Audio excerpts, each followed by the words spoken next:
All right, let's do best bets for Game 3 in the NBA Finals. Bryan Fonseca, give me your bets for Game 3. Shai Gilgeous-Alexander under 7.5 assists. Obi Toppin over 1.5 threes. And I will take a nibble on Pacers money line. If they lose in Game 3, I'll be on them for Game 4. If they win Game 3, I'll be on Thunder for Game 4 more than likely. Will you nibble more? Will you take a bite instead of a nibble on Game 4 if they lose Game 3? I'd like to see the game first. So Sure. depending on how it goes. But if they lose in cover, which teams tend to do against OKC on the road, then it might be a bite. But All I right. need to see how it goes. Michael Fiddle, what do you like? OKC -5, Lou Dort over 12.5 PRA. Okay. All right. I'm on Pacers Game 3, Thunder Series plus 300 is in the market. Like And that. then I will probably run that back if they lose in Game 3 based off of whatever happens. That number will go down, obviously. You will not get plus 300, but I will go ahead and take it now, and I will come back to it again in that game. I'll probably bet a little bit on Pacers ATS here as well, based off of the history. I'm also on Siakam over 30.5 PRA. Let's talk about this because I think this is a fascinating spot, and everyone's asking about it in the chat. Like, this is the question is like, hey, I want to bet Pacers. Do I bet at Game 3 or Game 4? Like, everybody's asking this. Like I have a Toby Siakam angle too. Toby says, I hesitate between betting the Pacers money line in Game 1 or Game 2. It means 3 and 4. And then there's like a conversation going on in our chat here about which spot it's going to be. Fiddle, I understand that it's small sample. I really do. I often talk about small sample stuff. And so when I say that, it's like, yeah, but you don't really ever take it to heart, Matt. And it's true. But they're 0-7 against the spread on the road in these playoffs.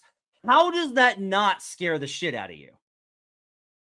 Because I wish I had a time machine. Someone put me in a time machine, go back in time and bet the other 7. But that's stuff like that's factored into the current number, right? Like the previous results are factored into the current line. So them not covering spreads and previous results relative to where it's priced is how it's impacted in the next spread. And some of those spots, if you go in that time machine, are spots you would have never played OKC. And despite me backing OKC throughout these playoffs, I didn't play them as a minus 15-point road favorite at Memphis in a closeout game, right?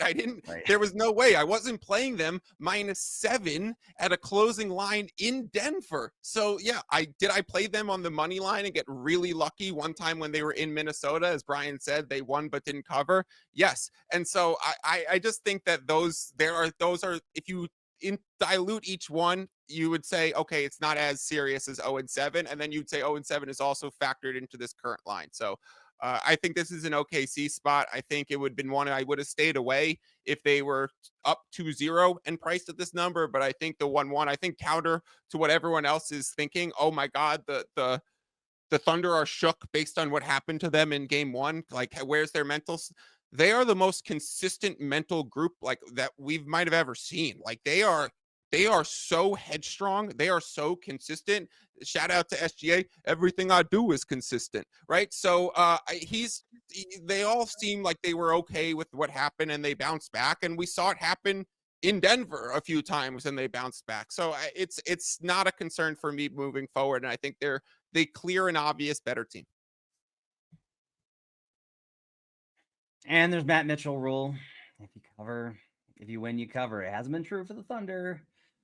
They're going to be beating a little bit in these playoffs. And like you mentioned in that game, which, by the way, let's just clear this up right now. Fiddle, if you never bring that game up to me ever again, I will send you a Christmas card. Like, just don't ever bring that game up to me again when you got the win on the money line and I lost on the spread on that game.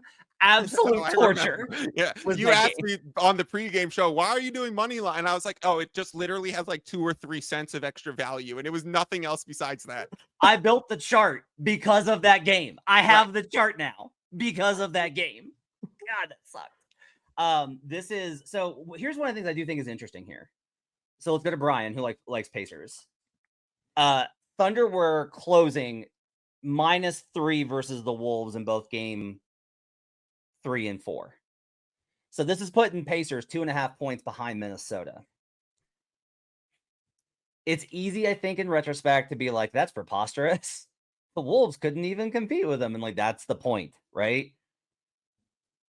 I have a hard time. Like, I'll check my power ratings while you're talking.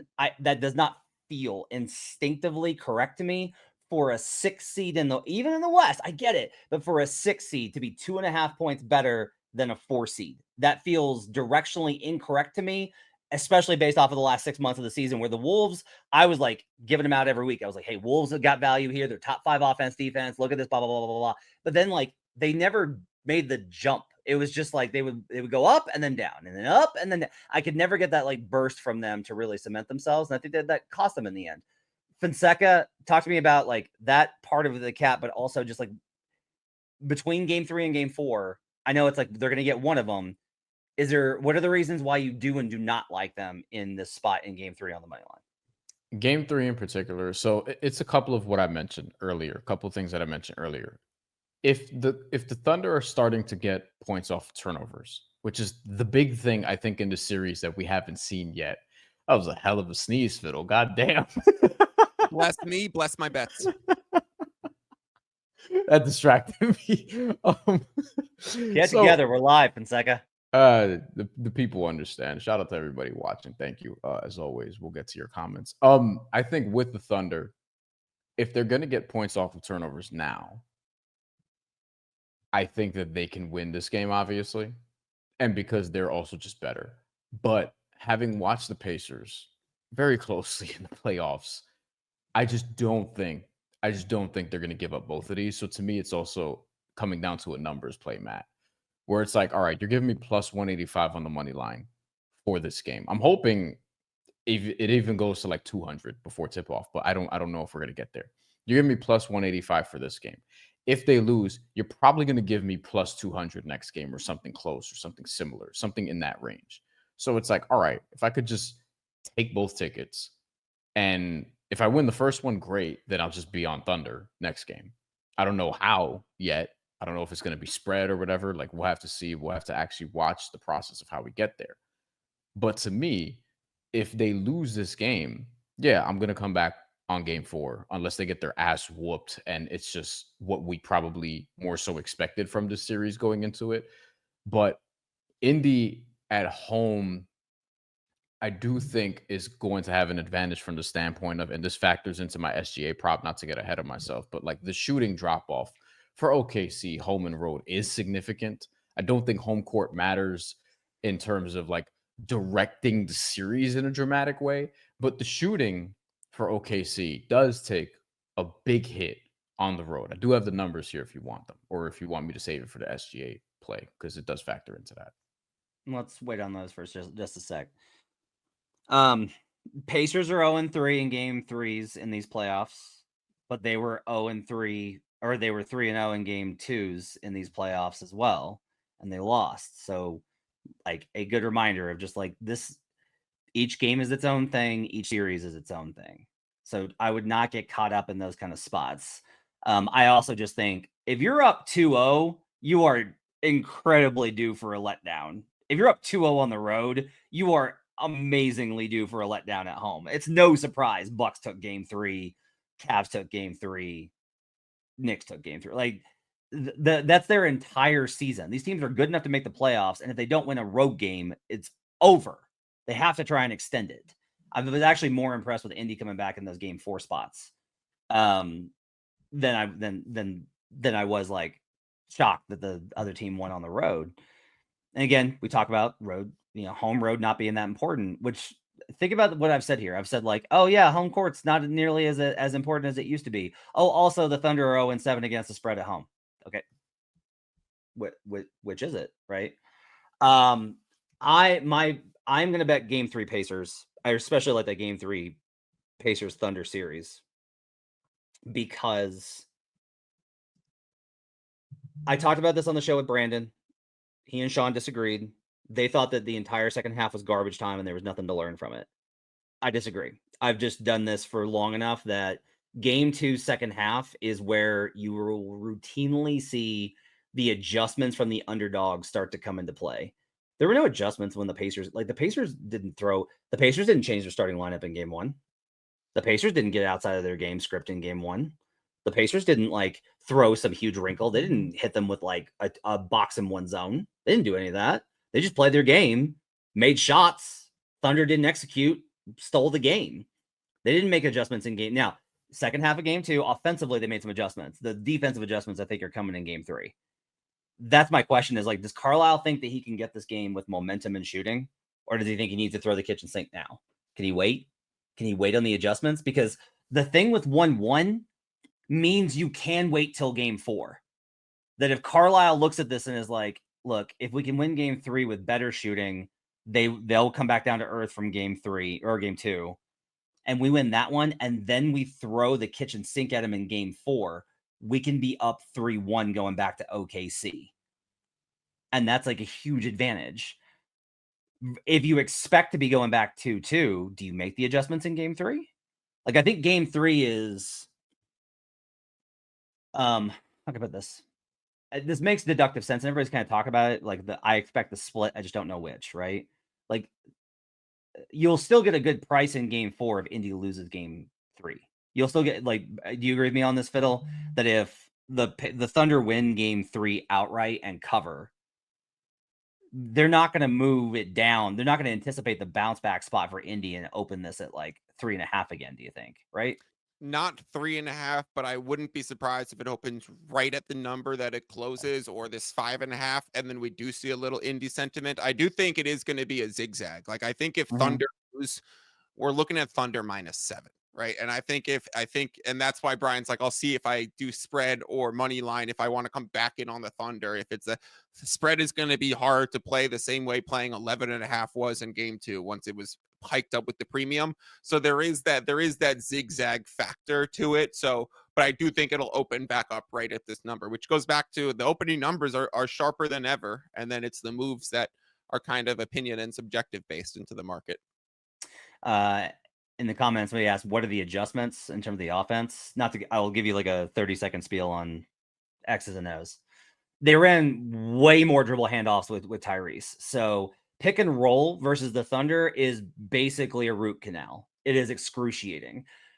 You have to guard dribble handoffs entirely differently. The mechanisms for that are different. The screen angles are entirely different. The way that you're able to get the ball, the pathways that you can create. And then what you're able to do is you're able to string actions together. Dribble handoff into a stagger screen, into a post up. Like, you can create a lot more mechanisms out of handoffs, which is one of the reasons why so many teams have started using them. They use way more off-screen action in these dynamics. That got Tyrese Haliburton down the hill. That's why he had that good second half, as they changed those. Now it's like, you showed that. Are the Thunder going to be better prepared? Sure. But the Pacers will also make some adjustments there too. One of the things that doesn't get talked about, because like we talk about like, oh, he made the critical adjustment of playing this guy more. And it kills me. I'm always just like, oh my God. It's stuff like screen angle. It's literally stuff like that. It's like, hey, we've been hitting him. We've been having the screen go here. We're going to turn it here. You got to come off tighter on this screen going this way or wider. It's those tiny things that create massive differentials in the type of shots, opportunities, and things that you can get. And that's what I think you're going to see in game 3 from the Pacers. I think offensively is one of their best. It's one of the reasons why I'm backing off the total after being very gung-ho on taking the under. I was very gung-ho on it. And we'll talk about it because there's somebody in open run that's got a bet on it. I realized I cannot bet this total on an under if I think that the Indiana's offense is going to outperform their first 2 games, which I believe that they will. So that's where we kind of get to. Brian, Matt, question off that. Yeah. Do you think we'll see, because this is a talking point amongst, I would say, NBA nerds. Do you think we will see more Tyrese Haliburton off ball? Will Rick Carlisle try to create some actions with him actually coming on the wings as opposed to starting at the top of the key? Yeah. And maybe using Nembhard as the initiator? So like a really easy way to, not easy, nothing's easy versus OKC, but a really smart way to do this is just run a dribble handoff empty side. You clear out the entire left side, you clear the entire right side of the floor, and you have Haliburton get downhill. That inherently what the OKC Thunder are going to have to do is overload. So they're like, Hartenstein has to come over in the low. your wing defender, whether it's Wiggins or Caruso or Dort, has to come over to the box to guard the dunker spot while he's guarding the perimeter guy as well. And Tyrese is one of the absolute best at being able to reverse the ball, especially when he's deep on that side of the floor. That pass is exceptionally hard. There's a million ways that gets picked off, and OKC will pick it off a couple times. But that's like a mechanism that they'll do in order to do this. I think you're going to see a lot more side action than you will going middle in this, which is it's one of the things that OKC did honestly in game 2 to get Shai a little bit more assist opportunities was they stopped going middle and they started running things a lot more to the side. Talk to me about Shai Gilgeous-Alexander and why you're on the under 7.5 assists. OKC in the playoffs, they're shooting 43% on the road, 48% at home from the field. That's a 5 percentage difference. 3-pointers, 37% at home, 29.6 on the road. You really felt that in the Minnesota series more so than anywhere else, but big difference there. And at times against Denver as well. And the free throws are also a big drop off. We don't care about free throws as it pertains to this bet. Shai Gilgeous-Alexander also, for whatever reason, is not generating as many potential assists against Indiana as he has otherwise in the postseason and against other teams. This is actually from Chris Raybon, who's also on this bet, might I add. 12.8 potential assists in 36 minutes per game in 4 games against Indiana. Shai Gilgeous-Alexander. Against other teams in the postseason overall, he's around 15. So there's a drop off there as well. And his under 7.5 has hit in 5 of the 7 road playoff games. So right now, the way OKC is playing too, I'm a little bit, and this is another reason I like Indiana. I'm a little bit alarmed, not fully, but a little bit alarmed at how much Shai Gilgeous-Alexander has to do. I think Jalen Williams is still going to have a game at some point. Maybe it's game 3, maybe it's game 4, maybe it's both. I don't know, because I really, really like Jalen Williams. We talked about can he be like the dark horse finals MVP candidate? That's almost completely dead. Yes. Unless he no, it's not almost completely. It is like that thing is pushing up daisies. Yeah. Rigor mortis has set in. Deader than Elvis, as Sam Fisher says in Splinter Cell. I think with Jalen Williams, he can have the offensive game, but he's going to have to generate the buckets himself. I don't have a lot of faith in Chet Holmgren from a game-to-game basis. I actually looked at his unders, and I might be on his unders. I don't know. But I feel like this is a spot where if Indy wins, I could see Chet Holmgren having a terrible game. And if OKC wins, I could see Chet Holmgren being a non-factor. Like, this is just I feel like an uneasy series for him. And he's also not further along in his NBA maturation process as a Jalen Williams because he sat for a whole season and then sat a bunch of this season. So it's a little bit different. But with Shai, yeah, the potential assists aren't especially high. And the shooting drop off for OKC on the road has been significant. And I also think he has to do so much on the ball. He's also not a Halliburton type of passer. Matt, you've mentioned this in the past. So I don't feel great about like him getting 9-10 assist games in this series routinely. And I think especially on the road, I'm going to be on his under for this game. If it hits, I may double back on it in game 4, but we'll see. Fiddle, you kind of talked about it in our underdog segment. Dort, real quickly, just trailing the money here. The indications are that they're expecting a Dort bounce back here. It's kind of just how it's been repriced based off from last game. So last game there was clearly money, but he ended up in foul trouble. And so this game it's been knocked for number. It was 16.5 in his PRA. It's now 12.5. And so I just think that's a wild over adjustment for someone whose role is pretty steady. So I'm going to go with Dort on the over. I was on it last game. I lost it. I think it's definitely worth doubling back to. I don't mind it, even though Dort is shooting 19% on the road in the postseason. He did have a very terrible start and has hit some since then. So seems notable. Okay, let's go back to Bryan. Actually, I'll hit Siakam real quick here. So I'm taking the 30.5 PRA. One of the things that's kind of been mentioned, I noticed this when the Pacers win, or when Siakam has over 20 points, the Pacers are 7-1 straight up in ATS in the playoffs. So this is kind of the opposite of that, which is like, all right, if I like Indy, and I do, at least against the spread, then I lean towards Siakam having a good game. It's easier for Siakam to just have a good production game. Tyrese can have a great game and not have a good box score game, and people need to start to fucking understand that like Tyrese Halliburton can dominate the game where he shoots 4 of 12. Like I've seen it happen. The dude dominates with how he manipulates the floor and the way he shapes the game. Forgive them, Matt. People forget what a real point guard looks like in 2025. It's true. In playoff wins, Siakam is 54% against the over on points, 31% on the over on rebounds, and 38% against the over on assists. But if you put those all together and wins in the playoffs, he's 62% on the PRA number on the over. Now it's a PA as well, but during the course of the season, it's been a lot more strongly related with the PRA. I want the overall contributions here with Siakam. I think it's a good spot for him to come back. I'm expecting this to clear. I wouldn't mind taking some alts on his points and assists if you want to go that route, but I do like the PRA number here. I loved his rebounding game by game, and so I like the rebounding spot, and I like the scoring opportunity, and I like the opportunity for the Pacers to get their offense going. All of that to me suggests the PRA is the best line for this, so I'm going to take the 30.5 minus 110 in the market right now for Siakam over points, rebounds, and assists. Fonseca, Toppin over 1.5 threes. Talk to me. First, I told you before we started, I did take Siakam plus 1900 to win Finals MVP. It's a great bet. Logged in the app for all the same reasons. It's like a great bet. That's sort of like the Pacers ticket for me. Halliburton is plus 600. Obviously, he could win Finals MVP, and I feel like you would almost think, oh yeah, he didn't get Eastern Conference Finals MVP, so if the Pacers win, we'll give it to him. Except Jaylen Brown doubled up last year, so you never know. I think with Obi Toppin, we're seeing him shoot more threes, and we've talked about OKC being content with giving up threes. I don't know if you want to play that game necessarily when Indiana's at home, but I understand. And I understand even now that Obi Toppin has become, I would say, he's very streaky, but he can be a respectable three-point shooter more often than I think people understand. He's never going to be Vashawn Leonard. That's an old reference. But love that. He's somebody who, like, he had a 5 for 8 in this game. And I remember, I think in this series, and I think Brandon mentioned, like, when was the last time he made 4 threes or whatever? And he's done it a few times this season. Actually, he has a game this year where he's made 7 threes.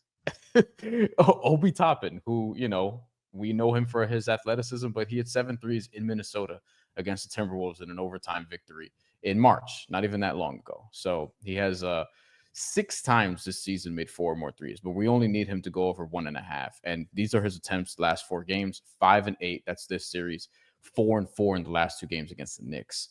I think he's one of these guys that OKC is going to continue to dare to shoot. He takes the shots, hoping that he gets like 5 or so attempts. And then I think he can get over. This is also plus money, plus I think it was 130-ish when I played it. It's not a full unit because it's Obi Toppin shooting threes, but I think he's a little bit better than people think, not from the standpoint of like he's going to be consistent day to day, but like you can catch Obi Toppin on the right evening and he can go 3 for 6.